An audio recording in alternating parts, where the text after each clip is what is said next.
Hi guys! Magandang hapon sa inyong lahat. For today's video ay mag-iihaw naman po ako ng balanghoy. Guys, napakalaki ng aking balanghoy.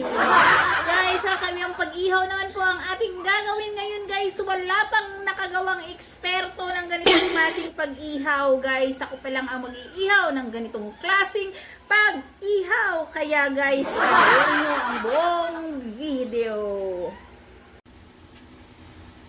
So guys, babalatan lang natin yung balanghoy. Tatanggalan natin ng balat.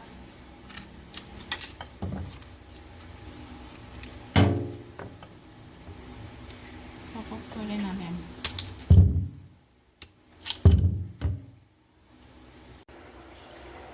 So, ito na guys yung ating balinghoy at babalutin lang natin yan ng foil guys. Kasi kakaibang pag-ihaw nga itong ating gagawin.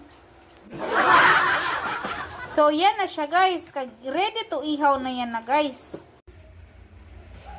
So, yan na guys. Pinasok lang natin siya sa oven guys. At nantayin lang natin ng ilang minuto guys. At ready to eat na.